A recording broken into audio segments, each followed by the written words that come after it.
So இன்னைக்கு இருக்கிற நிதி நிலைமை இந்த பட்ஜெட்ல சிஎம் அலுவலகத்தை மாத்துறது அப்படின்றது தவறான ஒரு டிசிஷன் தான் அப்படின்னு பலரும் தகவல் சொல்றாங்க.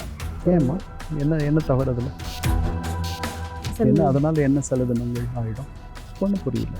இது ஒரு 3 லட்சம் கோடி பொருளாதாரத்தை கொண்ட ஒரு மாநிலம். 10th ஃப்ளோர்ல தான் நான் ஷிஃப்ட் பண்ண போறேன் அப்படின்னு சொல்லும்போது இவங்களும் அதே மன்னர் மணல்லையில தான் விஜய் சாரும் இல்லை நான் அங்கே போயிருக்கேன். அந்த நாமக்கல் கவிஞர் வாடிக்கு போயிருக்கேன். அது உள்ள நீங்கள் போனீங்கன்னா இவ்வளவு பாவமாக ஒரு இடம் இருக்குமான்னு நீங்கள் நினைக்கிற அளவுக்கு தான் அந்த அரசு அலுவலகங்கள் எல்லாம் இருக்கும். அந்த இப்போ இருக்கிற அலுவலகத்துக்கும் அந்த அலுவலகத்துக்கும் 50 மீட்டர் அவ்வளவுதான். இங்கேருந்து அங்கே போக போகிறார். வேற எங்கே போகிறார்? இந்த தெருக்கோடியிலிருந்து அந்த கோடிக்கு நான் போக போகிறேன். அதில் என்ன மன்னர் பண்ணையாரத்துவம் எனக்கு தெரியல. முன்னாள் அமைச்சர்கள் மேல நிறைய வழக்குகள் பதியப்பட்டது 2 பேர் மேல. எஸ். ஸோ அதுக்கு அடுத்ததான் ஸ்ட்ரெயிட்டா சிஎம் சார் மேல இந்த வழக்கு வந்திருக்கிறது அப்படின்றதும் ஏதோ ஒரு ரீசன் இருக்கோ அப்படின்னு தோணுது. அது I don't think it's a paid position. நான் திருப்பி அதை தான் சொல்கிறேன். அதில் இருந்து நீங்கள் ஏதாவது பணம் பெற்றால் தான் நீங்கள் அதை அவர் இதற்கு முன்னாடி நின்ன தேர்தல்களில் என்னெல்லாம் சொல்லியிருப்பாரோ அதை தான் இப்பவும் சொல்லியிருப்பாருன்னு நினைக்கிறேன். இதுக்கு முன்னாடி அது பிரச்சனை ஆகலைன்னா இப்பவும் பிரச்சனை ஆகாது. வழக்கு தொடுத்ததா நான் நினைக்கல யார் மேலேயும். இன்னும் ஏவா வேலு மேல கூட வழக்கு இருக்கிறத தொடுத்ததா நான் நினைக்கல. சோதனை நடந்துச்சு. அதே மாதிரி செந்தில் பாலாஜி மேலேயும் KN நேரு மேல எனக்கு தெரிஞ்சு இது வரைக்கும் எந்த வழக்கும் இவர்கள் தொடுக்கவில்லை. இப்ப நீங்க சொன்ன விஷயமே மிகப்பெரிய குற்றச்சாட்டு தான். ஏன்னா தாவேக்கா அரசை கவிழ்க்கணும் அப்படின்னு தெரியாது. கிட்டத்தட்ட 35 கோடி கிட்ட அது விசாரிக்கணும். அது விசாரணையினுடைய முடிவுல தான் எது உண்மைன்னு தெரிய வரும். இல்ல ஒன் வீக்கா அவங்க சைன் பண்ணல சார். ஏன்னா அவங்க நேத்து பண்ணிட்டாரு. இப்பதான் லாஸ்ட் 3 டேஸா தான் பண்ணிட்டு இருக்காங்க. சரி, அவங்க கையெழுத்து போடுறதுனாலயோ போடாத இருக்கிறதுனாலயோ அவங்க எதையும் மறைக்கிறதா நான் நினைக்கிறேன். ஸோ அதெல்லாம் ப்ராப்ளமே கிடையாது சார். ஏன்னா இல்ல எனக்கு அந்த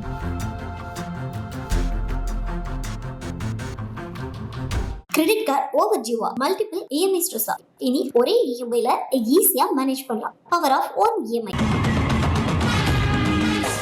இல்ல ஏன்னா அந்த மதுவிலக்கு அப்படின்றது சாத்தியம் இல்லாத ஒரு விஷயம் தானே. இல்ல 700 கடை தானே மூடுறாங்க. அதான் சார், பெரிய விஷயம் இல்லையே. ஒட்டகத்துக்கு மேல பெரிய சுமை வச்சுட்டீங்க. ஒரே ஒரு பொருளை மட்டும் தான் எடுக்கிறீங்க. 100 பொருள் இருக்கு அது மேல. இன்னும் நிறைய கடைகள் இருக்கு. அதுல வெறும் 700 தானே மூடி இருக்காங்க, மூடுறேன்னு சொல்லியிருக்காங்க.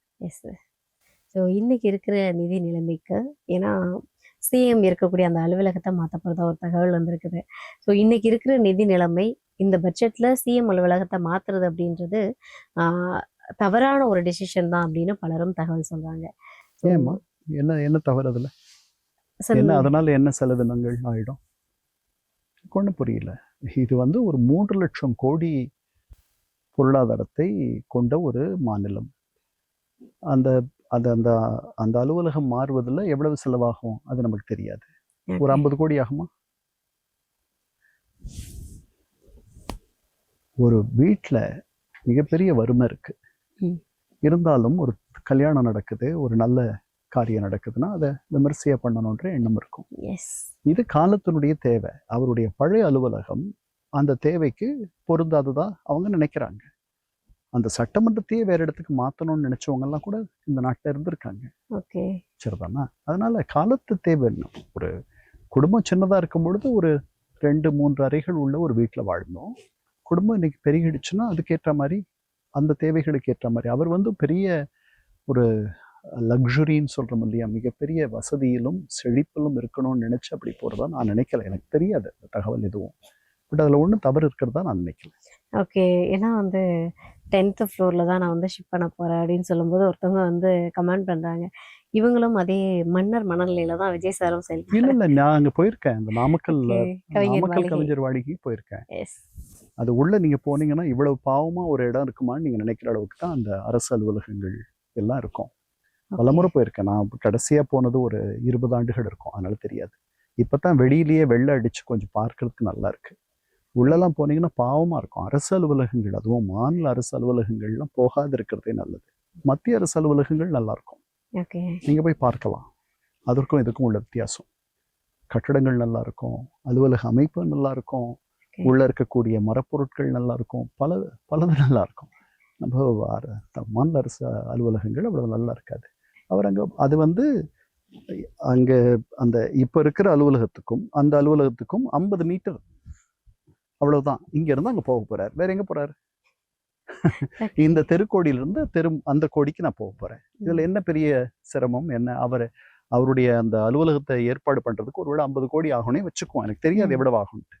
50 கோடி ஆகலாம். அது வந்து இன்னைய சூழல்ல அது தேவைப்படுது அப்படின்ற மாதிரி தான் நான் நினைக்கிறேன். அதுல என்ன மன்னர் அல்லது பண்ணையார்த்துவம் அதெல்லாம் எனக்கு தெரியல. ஓகே. ஸோ இப்போ நிறைய பேருடைய டாக் எப்படி இருக்கு அப்படின்னா, திருச்சியை தலைநகரா மாத்திட்டு இப்போ அங்க தலைமைச் செயலகம் போனது அப்படின்னா பல மக்களுக்குமே வந்து அது வந்து ஒரு பயனுள்ளதா இருக்கும் அப்படின்றாங்க. அதை எப்படி பாக்குறீங்க? அதை வந்து மேபி சென்னையை விட திருச்சியில இருந்தது அப்படின்னா இன்னும் பெட்டரா இருக்கும்னு நினைக்கிறீங்களா? இதெல்லாம் எம்ஜிஆர் முன்னாடியே சொன்ன ஒரு விஷயம். சொன்னது. அவரு அங்க போலான்ட்டு நினைச்சாரு. அதுக்கப்புறம் அப்ப அது நடந்துருந்துச்சுன்னா ஒரு 800 கோடி ரூபாயில முடிச்சிருக்கலாம் ஓகே அப்படின்னு நினைக்கிறேன். மறந்துட்டேன் இப்போ எவ்வளவு செலவாகும்ட்டு. ஓகே அது வந்து தமிழகத்தினுடைய மையத்துல இருக்கு. அதனால திருச்சியை தலைநகரா கொண்டு தமிழகத்தை ஆண்டவர்கள் யாராவது இருக்காங்களா? Yeah. இருக்கிறாங்க. ஓ நாயக்க மன்னர்கள். ஓகே இவர் திருமலை நாயக்கர் மட்டும்தான், அவர் தான் திருச்சியிலிருந்து மதுரைக்கு மீண்டும் கொண்டு வந்தார் நாயக்க மன்னர்களுடைய தலைநகரை. அவங்க மட்டும்தான் அங்கிருந்து ஆண்டாங்க. திருச்சிக்கு பக்கத்துல இருந்து சோழர்கள் ஆண்டார்கள். ஏன்னா அவங்க எழுந்தது அந்த இடம் உறையூர். திருச்சிக்கு பக்கத்துல இருக்க உறையூர்ல இருந்து அவர்கள் வந்தார்கள். விஜயாலய சோழன், ராஜராஜ சோழனுடைய எள்ளு தாத்தா, 5 தலைமுறை தள்ளி வராரு ராஜராஜ சோழன். அவர் அந்த பகுதியை சேர்ந்தவர். அவர்கள் பின்னாடி சென்னை ராஜதானின்னு நினைச்சோம்ல, ஒடிஷா வரைக்கும் பறந்துச்சு நம்முடைய சென்னை ராஜதானி, பறந்துருந்துச்சு. அந்த அளவுக்கு பெரிய இடத்தை அவங்க ஆண்டார்கள். அதை அங்க திருச்சியில் இருக்க உறையூர்ல இருந்தா ஆண்டார்கள். அதுக்கு பிறகு திருச்சிக்கு போகணுன்ற எண்ணம். திருச்சி ஒரு மூலையில, நீங்க வந்து கர்நாடகாவுடைய ஒரு எல்லை, ஆந்திராவினுடைய ஒரு எல்லையை இந்த இடத்துல தான் ஆண்டாங்க அவங்க. இந்த மாதிரி மைய பகுதிக்கு வந்தா தான் ஆள முடியும்னு நினைச்ச ஒரு ஆள் யாருன்னா, அவர் பேர் சொன்னா நீங்க கஷ்டப்பட்டுருவீங்க. முகமது பின் துக்ளக். அவர் தான் டெல்லியில இருந்து மகாராஷ்டிரால தௌலதாபாத்ன்ட்டு ஒரு இடம், அங்க போயிட்டா அங்க இருந்து இந்தியா முழுக்க ஆளலாம். அதுதான் மையப்பகுதின்னு நினைச்சு பண்ணார். அது எப்படி முடிஞ்சது அப்படின்றது உங்களுக்கு தெரியும். அதுக்கு பிறகுதான் என்ன துக்ளக் மாதிரி நடந்துக்கிற அப்படின்ற பேச்சே வந்துச்சு. அதனால இதெல்லாம் நல்லா யோசித்து பண்ணணும். தமிழ்நாடு ஒரு சின்ன மாநிலமா, பெரிய மாநிலம்லாம் இல்லை, ரொம்ப சின்ன மாநிலம். இன்னைக்கு வந்து போக்குவரத்து வசதிகள், சாலை வசதிகள் அதெல்லாம் ரொம்ப பெருகிடுச்சு. அதனால எதுவும் ரொம்ப தொலைவெல்லாம் இல்லை. டெல்லி ஒரு மூலையில இருக்கு, வாஷிங்டன் டிசி அமெரிக்காவினுடைய ஒரு மூலையில இருக்கு. நம்ம நாட்டை மாதிரி கிட்டத்தட்ட 2.5 மடங்குக்கு மேல பெரிய நாடு அமெரிக்கா. ஒரு மூலையில இருந்தா அவங்க ஆள்றாங்க. ஆளுவதற்கு மையப்பகுதியில இருந்தா ஆளணும் அப்படின்றதெல்லாம் அப்படியெல்லாம் கிடையாது. எங்க இருந்து வேணாலும் ஆளலாம், ஒழுங்கா ஆளணும். சரி, இப்போ திமுக தலைவர் மேல ஒரு வழக்கானது போட்டிருக்காங்க, நீங்க பார்த்திருப்பீங்கன்னு நினைக்கிறேன். ஏன்னா தேர்தல் வேட்பு மனுவில் வந்து அவங்க திமுகவுடைய அறக்கட்டளை தலைவரா இருக்கிறாங்க அப்படின்ற ஒரு விஷயத்த மறைச்சிருக்காருன்னு சொல்லி அவங்க மேல ஒரு வழக்கு ஒன்று எழுந்திருக்குது. இதை எப்படி பாக்குறீங்க? தெரியலைங்கம்மா, எனக்கு அந்த அறக்கட்டளை தலைவரா இருப்பது வந்து ஒரு கௌரவ பதவி. Okay sir. அதுல வந்து அதாவது நீங்க இந்த மாதிரி ஒரு வேலைக்கு நீங்க இந்த வேலைக்கு வரீங்க அப்படின்னா நீங்க சம்பளம் வாங்குற அல்லது பொருளீட்டுகிறத மட்டும்தான் நீங்க தெரியப்படுத்தணும். என்னை வந்து ஒரு சங்கத்தினுடைய அல்லது ஒரு அறக்கட்டளையினுடைய கௌரவ தலைவராக வச்சிருக்காங்க அப்படின்னா எனக்கு அதுல வந்து சம்பளம் தரலை அப்படின்னா அதுல ஒன்றும் சிக்கல் இல்லைன்றது தான் எனக்கு தெரிஞ்ச தகவல். இல்லை, மேபி அவங்களுடைய வேட்பு மனுவில் பார்த்தீங்க அப்படின்னா முன்னுக்கு பின் நிறைய விஷயங்கள் இருக்கலாம். அதுல ஏதாவது சிக்கல் இருந்தால் அது நீதிமன்றம் விசாரிக்கும். ஆனால் அறக்கட்டளையினுடைய திமுக அறக்கட்டளையில வந்து அவர்கள் உறுப்பினரா இருக்கிறாங்க, அதை மறைச்சிட்டாங்க அப்படின்னா அவங்க சம்பளம் வாங்கி அதை மறைச்சிருந்தா அது பிரச்சனை. சம்பளம் வாங்கலைன்னா அதை சொல்ல வேண்டிய அவசியம் இல்லை. கௌரவமா எத்தனையோ, நான் ஒரு பெரிய 10 அறக்கட்டளையில என்னோட கௌரவ தலைவரா இருப்பாங்க, அதெல்லாம் எதுக்கு நான் சொல்லிட்டு இருக்கணும்? எனக்கு ஒரு பைசா அவங்க தர்றது இல்லைன்னா நான் எதுக்கு அவங்க சொல்லணும்? அதை எப்படி பாதிக்கும்? நான் சட்டமன்ற உறுப்பினரா நாளைக்கு வந்தேன்னா ஓகே. இல்ல இப்ப ஏன் அப்படின்னா, தாவேக்க அரசு அமைஞ்சதுலேருந்து பார்த்தீங்க அப்படின்னா, நெறைய மினிஸ்டர்ஸ் மேல வந்து முன்னாள் அமைச்சர்கள் மேல வந்து நெறைய வழக்குகள் பதியப்பட்டது. ஸோ ஏவா வேலு அவர்களா இருக்கட்டும், இல்லன்னா செந்தில் பாலாஜி அவர்களா இருக்கட்டும், இது போன்ற பலர் மேல. 2 பேர் மேல. எஸ். ம். ஸோ அதுக்கு அடுத்ததா வந்து ஸ்ட்ரெயிட்டா சிஎம் சார் மேல இந்த வழக்கு வந்திருக்கிறது அப்படின்றதும், ஏதோ ஒரு ரீசன் இருக்கோ அப்படின்னு தோணுது இல்லையா? இல்ல அவரு இது வந்து ஸ்டாலின் மேல போட்டிருக்காங்களா? Yes sir. அதுதான் அவரு வந்து அவருடைய திமுக அறக்கட்டளையினுடைய தலைவர் அவரு. ஆமா.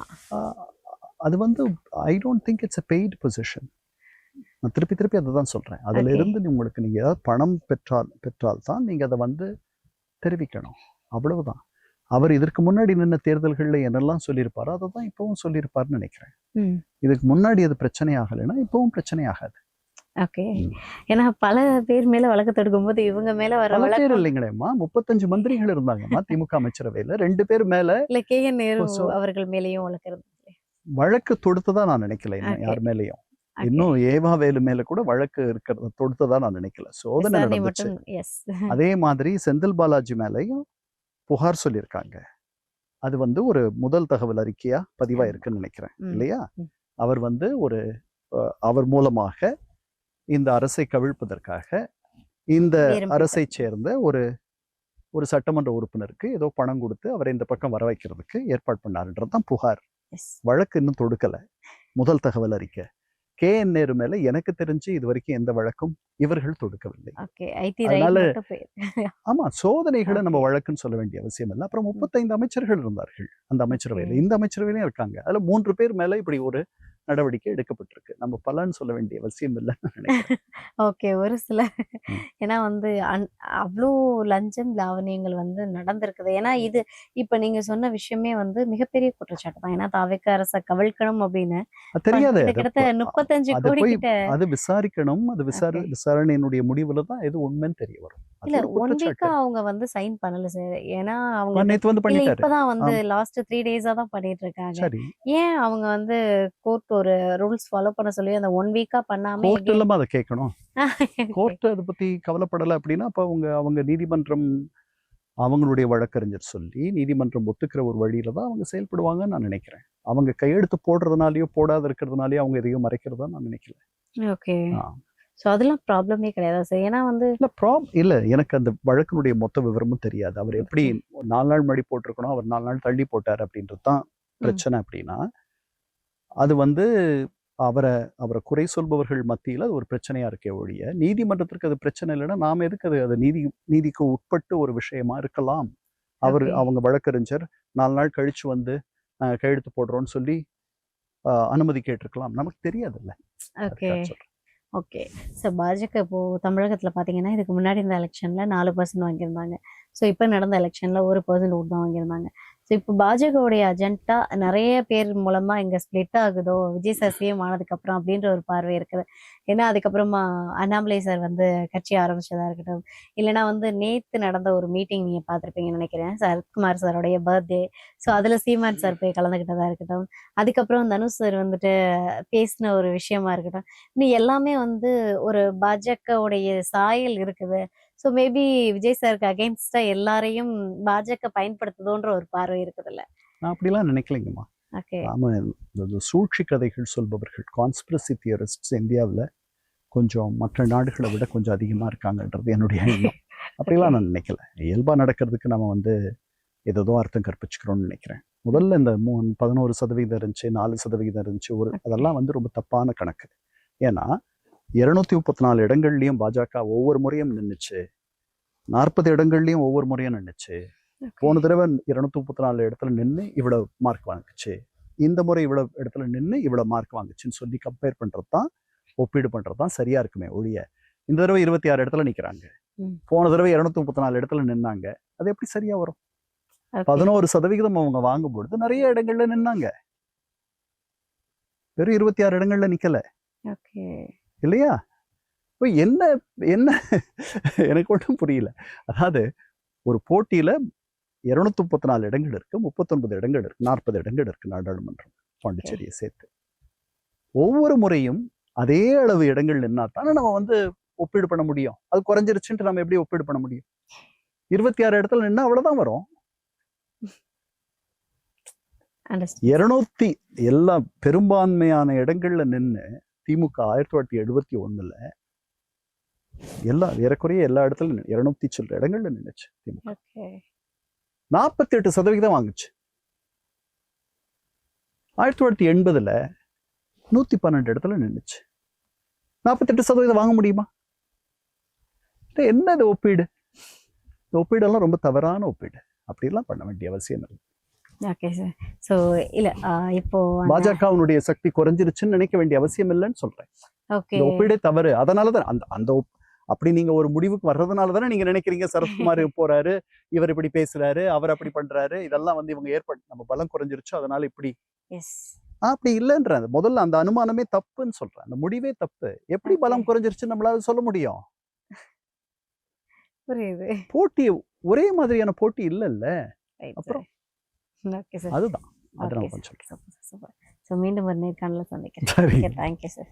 கிரெடிட் கார்டு ஓவர்டியூவா மல்டிபிள் இஎம்ஐ ஸ்ட்ரெஸ்ஸா இனி ஒரே இஎம்ஐல ஈஸியா மேனேஜ் பண்ணலாம். Power of one EMI.